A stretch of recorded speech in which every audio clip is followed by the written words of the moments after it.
बिस्मिल्लाहिर्रहमानिर्रहीम। अस्सलाम वालेकुम नाज़रीन। इमरान खान साहब की वजह शोहरत उनका एक खिलाड़ी होना है। इमरान खान साहब कमो पेश 22 साल बैकवामी सतह पर और उससे पहले लड़कपन से लेके जवानी तक खेल के लिए वक्त रखी। चुनाचे जब इमरान खान साहब कहें और इससे खेलते हैं या इसको खेल बनाते हैं तो समझें कि उनके अंदर एक खिलाड़ी जाग जाता है। बदकिस्मती से इमरान खान साहब के जो पिछले 8-10 महीने की सियासत है, जिसमें उन्होंने शुरू किया था आज़म खान के साथ मिलके जो ऑडियो लीक्स हुई हैं इमरान खान साहब की वज़ीर आज़म बनते हुए, जिसमें एक अमरीकी मरासला आया तो उन्होंने आज़म खान ने उन्होंने कहा कि लेट्स प्ले विद इट। और फिर जब आखिरी जो उनके जो इससे जो पूरे सिलसिले की आखिरी कड़ी जो थी वो डॉक्टर अलवी साहब के साथ थी, जब हुकूमत आर्मी चीफ की अनाउंसमेंट करेगी मैं और डॉक्टर अलवी से खेलेंगे। बदकिस्मती से इमरान खान साहब इस सारा अरसा खुद खेल बने रहे। कुछ चीज़ तो उनको इस बात का इदराक हो गया होगा, उनको अब तक पता चल गया होगा कि वो खेल बने रहे, और कुछ उनको वक्त बताएगा कि वो खेल बने रहे। मैं एक बड़ा अंग्रेजी का एक मुहावरा में बहुत इस्तेमाल करता हूँ, बड़ा अच्छा लगता है कि running with the hare and hunting with the hounds. तो यही इमरान खान साहब के साथ एस्टेब्लिशमेंट ने जो ज़ाहिर है कि जो पता चलता है कि इमरान खान साहब को एस्टेब्लिशमेंट की सोबत वो किस ऑफ डेथ था, वो उनके साथ जो थे, जो उनको जिनके बकौल उनके जो कॉन्टेक्ट्स थे, जो इन्फॉर्मर्स थे। अभी मेरा आज मौजू भी वही है कि ये गेम हुई क्या है और सारे अरसे के अंदर क्या क्या होता रहा, उसको कोशिश करते हैं 5-10 मिनट में इसका तजिया रहेंगे, क्योंकि इमरान खान साहब की सियासत को इसी चीज़ ने नुकसान पहुँचाया है और इसी के सारे वो चलते रहे, और आगे भी उनका मुस्तकबिल जो है उसके जो खदशात बढ़ गए उसके ऊपर, या गहरे बादल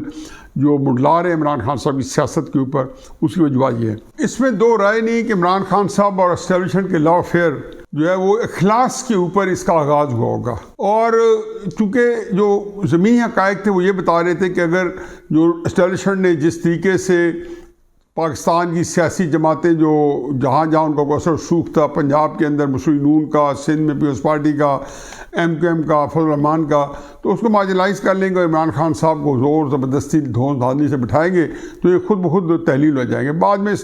इमरान खान साहब उनके हाथ की छड़ी होगा या जेब की घड़ी होगा या एक मोम की नाक होगा, मिट्टी का माधु है, और जिस तरीके चाहेंगे चलाएंगे। बहरहाल आपने देख लिया, नतीजे सामने है। वक्त के बाद एस्टेब्लिशमेंट ये सोचा कि ये काम चलता नहीं, पाकिस्तान डूब रहा है। एस्टेब्लिशमेंट को ये बात तजर्बे के बाद करनी चाहिए थी। इसके बारे में तो पहले भी बहुत दफ़ा मैं कर चुका हूँ, और अब जबकि शाम गुजर गया और लकीर को हम पीटते रहेंगे, इस लकीर को हमने हर सूरत से पीटना है, क्योंकि यही लकीरें जो हैं ये पाकिस्तान को घायल कर रही पिछली 7 दहाइयों से। अब इमरान खान साहब के ऊपर जब ये तय हुआ, जैसे कि जब बाजवा साहब ने कहा, उसके ऊपर मैंने खासी तबासबाई की कि फरवरी 2021 में हमने तय कर लिया कि हम एपॉलिटिकल हो जाएंगे, सियासत से हम अपने आप को विड्रॉ कर लेंगे, अपने आईनी रोल अदा करेंगे। इमरान खान साहब तो आज भी ये कह रहे हैं कि आप ही करें, असद उनके लवाकिन भी ये कह रहे हैं, असद उमर और सारे, कि जब हम इलेक्शन दें, वो किस आइन के किस किताब दें। फौज का जो सिपह सलार है, जो एस्टेब्लिशमेंट है, वो अगर गैर आइनी और गैर कानूनी काम करे तो दे सकती है। बहरहाल इमरान खान साहब ने अपने आप को बताया जी कि वो बड़ी एक आइनी जो जद्दोजहद कर रहे थे वो उसके अंदर फिर रखना आया। जैसे वो पॉलिटिकल हुए तो इमरान खान साहब का इक़्तिदार धड़ाम से गिर गया। इमरान खान जैसे असरार पैदा हुए तो अब जनरल फैज़ हमीद साहब जो कि लेफ्टिनेंट जनरल बन गए थे अप्रैल 2019 में, तो उनके लेफ्टिनेंट जनरल बनते ही पता चल गया था कि वो भी पहले 5 के अंदर आ जाते हैं और आर्मी चीफ बन सकते हैं। अब इमरान खान साहब की भी मुलाजमत कर रहे थे एज अ DGI, और जनरल बाजवा साहब के तो वो उनका टीम का हिस्सा थे लेफ्टिनेंट जनरल की हैसियत से। तो अजीब व गरीब सूरत हाल थी कि इमरान खान साहब से भी उनको गर्ज थी और उम्मीदें उनकी बहुत सारी जो थी वाबस्ता थी जनरल बाजवा साहब से। जो मुझे लगता ही है, और मुझे मेरे तजिए इसलिए जो है हमेशा मुझे उसमें जब ठीक होते हैं तो इसलिए नहीं होते कि मैं कोई मेरे पास कोई जादू की चीज़ टोपी है जिसमें मुझे मालूम हो जाता है, इसलिए कि ये आम सी बातें हैं और माशरे के अंदर ये हमारे आम चीज़ें, ये इंसानी नफ्सियात हैं। अब उसमें जनरल बाजवा साहब ने और जनरल फैज़ साहब जिनके तल्लुकात बहुत अच्छे थे, जो कि बाजार लगा कि शायद इनके तल्लुकात ख़राब है, ये तासुर फैलाया गया, तो फैज़ साहब जो है बाजवा साहब की गेम इमरान खान साहब के साथ कर रहे थे। इमरान खान साहब को का एतमाद उन्होंने जीत लिया था, अपना एतमाद उनके हवाले कर दिया था और उनका ख्याल था कि इमरान खान साहब का कि आगे एक दो साल DI सही रहेंगे, मैं इनको 2022 में आर्मी चीफ बना दूंगा, 23 का इलेक्शन भी जो है वो जीत जाऊंगा और मेरा रावी जो है मेरे लिए चैन ही चैन लिखेगा। यही बात उन्होंने अपोजिशन को बेची। 12 जो जनरल फायज़ हैं, जब ये सारा खेल हुआ और नवंबर में उसको ज़ोर ज़बरदस्ती से ISI से निकाल के पेशावर कोर कमांडर बना दिया गया, तो फिर एक तासर दिया गया कि जी उनके इमरान खान साहब चूँकि उनका पॉपुलैरिटी जो है वो बिल्कुल एक चारों तरफ फैली हुई है और फ़ौज के अंदर वो पेनिट्रेट कर गए और फ़ौज के अंदर डिवीज़न हो गया। फिर इमरान खान साहब की तकरीरों में भी तासर दिया गया, जिससे दायरा जो है वो ज़ाहिर है कि उसके अंदर गम गुस्सा ही बढ़ता जा रहा था, लेकिन वो जो कुछ करने से कासिर थे। इन बिटवीन जनरल बाजवा साहब चाहते थे कि अगर इमरान खान को फारिग किया जाए तो इमरान खान साहब को हमने ये कहा है पॉलिटिकल, तो इसलिए हर सूरत में ये तासुर कायम रहे, हर सूरत में कि हम न्यूट्रल हैं। और इमरान खान चुनाचे कहीं पे भी ये नहीं कहते थे कि आप लोगों ने इनको क्यों लेके आए, इनडायरेक्टली कहते थे, बिलावास्ता कहते थे, बिलवास्ता भी कहते थे, लेकिन डायरेक्ट जो चार्ज था ना वो जो कि आपने ये काम किया, ये कहा या फलां कोई मिसाल दे के उनको नहीं पता होता था। चुनाचे ये कहते थे आप न्यूट्रल क्यों हो गए, लेकिन साथ ये भी चार्ज लगाते थे कि आप अमरीकी साजिश थी, वो तो चूँकि उनको एक झूठा नैरेटिव था और उसने एक्सपोज होना था, इसलिए आज उसका असर ख़त्म हो गया है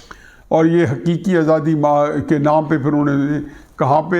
जो इम्पोर्टेड हुकूमत, फिर ग़ुलाम हुकूमत, फिर हकीकी आज़ादी में करते करते थोड़ा करते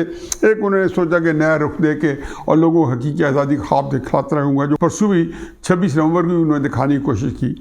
लेकिन चूँकि और बहुत सारी चीज़ें हो चुकी थी इसलिए वो बेरंग बेबू बेज़ायका रहा सब कुछ। अब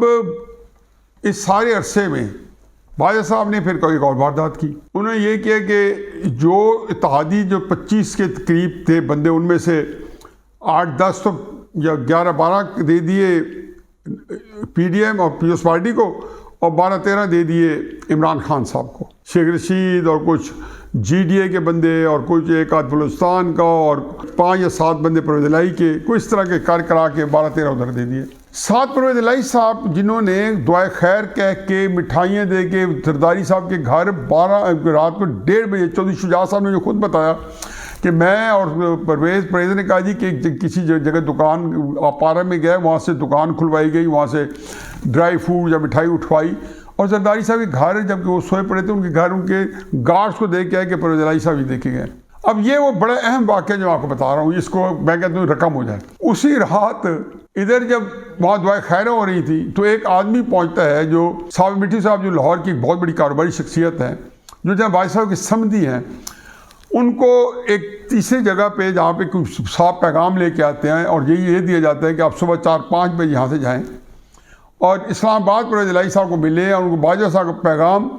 मुँह दर मुँह दें कि आप जो है 2-2:30 बजे इमरान खान साहब के साथ आपकी मीटिंग है। साबिर मिट्टू साहब अपने करीबी दोस्त को साथ लेके परवेज़ इलाही साहब के पास वो पहुँचते हैं, बाजवा साहब का पैगाम देते हैं। अब हर तरफ जहाँ पे अभी परवेज़ इलाही साहब और सारी चीज़ें बच गई कि परवेज़ इलाही साहब पंजाब के चीफ मिनिस्टर बन गए, PDM की हुकूमत कायम हो गई तस्वराती तौर पर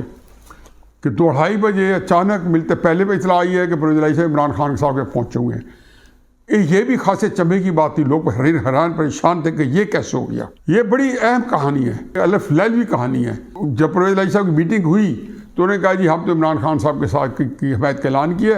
और पंजाब में उन्होंने कहा जी कि हम परवेज़ इलाही साहब हमारे चीफ मिनिस्टर कैंडिडेट हैं। यानी कि उस वक्त से वक्त तक परवेज़ इलाही दोनों जगह पर चीफ मिनिस्टरशिप उनकी गोद में आ चुकी थी,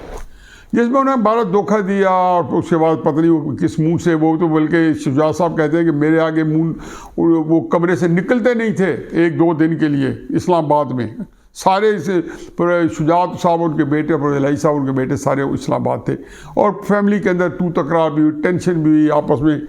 मुँह जिसको कहें मुँह मारी भी हुई। बाजवा साहब ने फिर ये इमरान खान साहब को बावर कहा दिया कि हम न्यूट्रल हैं, या कम अज़ कम इमरान खान साहब ने भी ये कहा, हो सकता है अंदर से वो जांच रहे हों, क्योंकि वो कभी उन्होंने एतबार नहीं किया पाकिस्तान के एस्टेब्लिशमेंट के, हमेशा से कहते थे कि बेतबारे हैं और ये डबल गेम खेलते हैं। इमरान खान साहब का पिछले 25-26 साल का अकीदा ये है, वो इनके बारे में 2 राय नहीं रखते थे। अब पता नहीं शायद तब्दील हो गई या ना हो, ये बहरहाल अब इसके साथ एक नई गेम शुरू हो गई। इमरान खान साहब ने इलेक्शन डिमांड शुरू कर दिए। इसके बारे में आपने देखा है कि जी DGSPR का भी आया, जनरल बाजवा साहब का भी आया बयान कि इमरान खान साहब के कहने पे हमने मिन्नत तल्ले की PDM की कि जी इलेक्शन कराएं, अब उनकी हुकूमत कायम हो गई थी। हम इमरान खान साहब ने कहा, फिर इमरान खान साहब भी कहा हूँ, जैसे इमरान खान साहब पिछले एक अरसे से बदकिस्मती है कि वो उन्होंने जो सियासत कर रहे हैं उसके अंदर सच की गुंजाइश है ही नहीं। एक झूठ को छुपाने के लिए दूसरा झूठ, एक झूठ को प्रमोट करने के लिए एक और झूठ। तो उन्होंने कहा हाँ मैंने कहा था, नहीं कहा था, मैं यूँ नहीं कहा था, यहाँ इस तरह कहा था। 25 मई आ गया, इन्होंने लॉन्ग मार्च के दिन रख दी 22 मई को, नाकाम हो गई। इन्होंने फिर कहा, फिर एक झूठ बोला किन के सामने, जो अब चाहने वाले थे 6 दिन बाद आऊँगा, इलेक्शन की तारीख ना दी। अब मैंने किस्सा मुख्तसर ये कि इन बिटवीन जो असल मेरा टॉपिक है, एक तो परवेज़ इलाही साहब की बात मेरी बतानी थी कि किस तरीके से उन्होंने उधर तोड़ दिया जनरल बाजवा साहब ने। अब जनरल बाजवा साहब ये क्यों कर रहे थे उस वक्त, तो मैं कई मौके पे कई अंदाजे करता रहा, मैं आप लोगों से शेयर भी करता रहा, लेकिन जब हाइंड साइड में जब पीछे मुड़ के देखता हूँ तो मेरा ख्याल ये है कि, और ये आज से 3 महीने पहले, 4 महीने पहले, 2.5 महीने पहले मुझे इस बात का हतमी तयन हो गया था कि जनरल बाजवा साहब जो है वो इमरान खान की सियासत रखना चाहते हैं, कोई मोहब्बत में नहीं, PDM के लिए। कि मुझे लगता है, हमेशा मुझे पता था कि इतनी तो अक्ल उनमें भी है कि अगर इमरान खान साहब को ख़त्म कर दिया, जो मैं कई दफ़ा कह चुका हूँ कि एस्टेब्लिशमेंट के लिए महीनों का नहीं, हफ्तों का नहीं, दिनों का काम था, और उन्होंने करके भी दिखाया, उनको नायल किया। ये इमरान खान एक रेड लाइन थी ना कि किसी का बाप नहीं नायल कर सकता, कोई भाई का लाल नायल करके दिखा दे, तो नायल कर दिया। फिर उन्होंने यही कि अगर इमरान खान साहब की तब मैली आँख उठी तो हमें आंखें निकाल लेंगे, मैली आँख भी उठी, कातलाना हमला बदकिस्मत हुआ। तो ये सारे इस अरसे के अंदर बाजवा साहब ने यह भी बता दिया या सजेशन नहीं कि इमरान साहब ख़त्म भी कर सकते हैं, लेकिन नहीं किया, और ताकि PDM जो है सतह पे बुहार ना हो जाए। और असल उनसे बहुत डरते थे, चुनाचे उस वक्त कास्ट ये हुई कि इमरान खान साहब की पॉपुलैरिटी को में बढ़ोतरी हुई, कोई इमरान खान साहब की ज़्यादा अपनी मेहनत है या अपना उनका नैरेटिव है, कोई PDM ने सख्त फैसले लिए, उसी वजह से सबसे ज़्यादा वजह यह है कि एस्टेब्लिशमेंट को जो गाली देता है पाकिस्तान में उसको रिफतें मिलती हैं, वो उनको फ्री करके एस्टेब्लिशमेंट को गाली भी दे रहे थे। उनका ख्याल था मैं दबाया हुआ है, लेकिन एस्टेब्लिशमेंट को दबाया नहीं था, वो उनकी मर्जी यही थी कि वो नज़र यही है कि इमरान खान को दबा के रखा हुआ है और इमरान खान साहब तूती बोलता रहे ताकि PDM जब बची रहे। वही बात पुरानी है जो कई दफ़ा दोहरा चुका, 2 फिक्रें उनमें से फिर मैं दोबारा दोहरा देता हूँ कि किसी तरीके से ये PDM की हुकूमत इस्तीफ़ा दे दे प्रेशर में आके, और बाजवा साहब जो है एक निगरान हुकूमत बन जाए। फिर बाजवा साहब अच्छे नाम के साथ जाने जाते थे कि अपने आप को एक्सटेंशन दे के इमरान खान साहब को दोबारा इक़्तिदार दे के या ना दे के या सुलह करके या कर करा के, और ये हर बंदे का होता है कि यार मैंने 35-40 साल के बाद मैं गद्दार की हैसियत से ना जाऊँ। और बदकिस्मती अल्लाह का अपने निज़ाम में बाजवा साहब जो आप लोगों ने काम किए थे, मेरा नहीं ख्याल कि यह आपका हक बनता था कि आप इज़्ज़त एहतराम के साथ वक़ार के साथ पाकिस्तान से निकलते। चुनांचे आज ये आपकी बदकिस्मती है कि सियासी जमातें जो हैं, चाहे मुस्लिम नून है, चाहे पीपल्स पार्टी है, चाहे तहरीक इंसाफ है, चाहे जमीयत उलमा इस्लाम है, चाहे जमात इस्लामी है, आपको अच्छे नाम से याद नहीं किया जा रहा, और दिन आता जाएगा तो साकिब निसार की तरह और कई माजी के जर्नैलों की तरह आपके ऊपर बहुत आपके ऊपर दशनाम तराजी होगी। आपके अभी तक आपके ख़िलाफ़ बातें शुरू हो गई हैं, अभी आप चीफ हैं, आपके साथी जो हैं वो सामने आ गए हैं, कई किस्म की बातें निकलना शुरू हो गई हैं।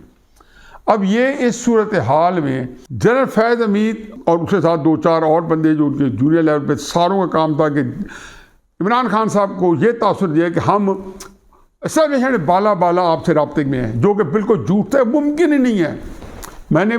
कल के व्लॉग में शायद बताया कि जनरल रिजवान को जनरल बाजवा साहब ने को 10 मिनट नहीं लगाए सफ़ैती से मिटाने के लिए। लेफ्टिनेंट जनरल जो है एक इशारे की मार होता, मैं कई दफ़ा बताया। चुनांचे फैज़ हमीद साहब अगर पिशावर जैसी कोर, फिर भावलपुर जैसी कोर जो बहुत बड़ी कोर कर रहे थे, तो ये जनरल बाजवा साहब के साथ उनके बड़े करीबी मरासम थे, जो उनके पसंदीदा जर्नैलों में से थे, कि जिसमें उन्होंने देखे 70-75 जर्नैलों में से 12-13 कोर हैं, तो उसके अंदर उनको चुना गया है और वो हमेशा अच्छी पोस्टें मिली हैं। तो इसका मतलब है कि वो जब बाजवा साहब एक तरफ से एक एस्टेब्लिशमेंट चल रही थी, एक तरफ दूसरी, लेकिन एस्टेब्लिशमेंट के अंदर भी एस्टेब्लिशमेंट चल रही थी जो जनरल बाजवा साहब के जो नैरेटिव उसके मुकाबले में एक नैरेटिव बना रही थी। और तीसरा काम जनरल बाजवा साहब ने ये किया कि उन्होंने किया है या उनका किसी न किसी तरीके से उनका भी रोल रहा, जो मैं पहले भी बताता रहा हूँ। लेकिन जो कम से कम जो 4-5 जनरल से जिनको 4 स्टार जनरल के चांस था, आसिम मुनीर साहब के रास्ते में रोड अटकानी शुरू कर दिया इमरान खान साहब को। फिर वही जब फैज़ हमीद और दूसरों के जरिए उभारा गया और उन्होंने जनरल आसिम मुनीर को ललकारना शुरू कर दिया। परसों 26वें बताया, कल 27वें बताया और आज 28वें मैं बता रहा हूँ कि 26 के अंदर उनका ख्याल था इधर से अगर ना माने प्रेशर में बोल तो ये शायद ना बने। लेकिन मैंने पहले तफसील से बता चुका, जनरल नवाज शरीफ साहब ने कहा कि मैंने हर सूरत में आसिम मुनीर साहब को बनाना और डटे रहे। और फिर जाहिर है कि हर एक का कॉन्ट्रीब्यूशन होगा, जितना टाइम गुजरेगा अंदर की बातें बाहर आएंगी तो हम सबको मालूम हो जाएगा। अब जनरल फैज़ हमीद साहब ये बड़ा ख़तरनाक काम करते रहे बेचारे, उन्होंने कुर्बानी दी। या जनरल बाजवा साहब के साथ उन्हें ख्याल था कि हालात कंट्रोल में आ जाएंगे, एक दफ़ा जनरल बाजवा साहब का मुकम्मल कंट्रोल आ जाएगा तो फिर सब लोगों की जो है दसों जो है घी के अंदर होगी, हर बंदा ऐश कर रहा होगा और हम एंजॉय कर रहे होंगे। अंडर एस्टिमेट कर जाते हैं PDM के पास के सियासतदानों को या इवन इमरान खान साहब को या पीपल्स पार्टी को। अब ये ज़रूर है कि PDM के पास पॉपुलैरिटी शायद इतनी ना हो, लेकिन हकीकत है कि सियासी हिकमत अमली आज भी उनका कोई मुकाबला नहीं कर सकता। जरदारी साहब लाहौर पहुंचे हुए हैं, जैसी भिनक पड़ी कि इमरान खान साहब असम्बली डिसॉल्व ना कर ले। अब इमरान खान साहब इसके बारे में कल भी कर चुका हूँ, फिर बाद में करूँगा कि जी असम्बली डिसॉल्व करते हैं तो क्या होगा, नहीं करते हैं क्या हो गया। PDM इस वक्त उनकी सियासत जो है बाय डिफ़ॉल्ट स्ट्रॉन्ग होगी, मजबूत हो गई है। अब इस सूरत हाल में जबकि जनरल बाजवा साहब जो है वो अपने बारे में वजाहतें दिए बगैर और बहुत सारा बैगे लेके और बहुत सारी जो पाकिस्तानी कौम की शिकायत जो उनके ख़िलाफ़ हैं या उनके जो मैं अक्सर कहता हूँ कि ये सारे रियासत पाकिस्तान के ख़िलाफ़ जो आइन के खिलाफ के बाबरा बात होती है, जराइम होते हैं रियासत के ख़िलाफ़, ये सारे कमिट हुए। जनरल बाजवा साहब ने उन्होंने खुद कमिट किया कि फरवरी 2021 से पहले हम ये करते रहे, बाद में भी करते रहे होंगे, लेकिन 2021 का तो उन्होंने बरबला इजहार किया कि करते रहे। मेरा ख्याल है कि जनरल फैज़ हमीद साहब का इस्तीफ़ा जो था वो बिल्कुल सही था। उनको पता था कि इससे पहले कि मुझे बरतरफ किया जाए, इससे पहले कि मेरी गोशमाली हो, मेरा ख्याल है गोशमाली होगी, क्योंकि मैंने जब परसों वीलॉग किया तो मैंने उस वक्त मुझे था कि माजी में ये हो चुकी हैं,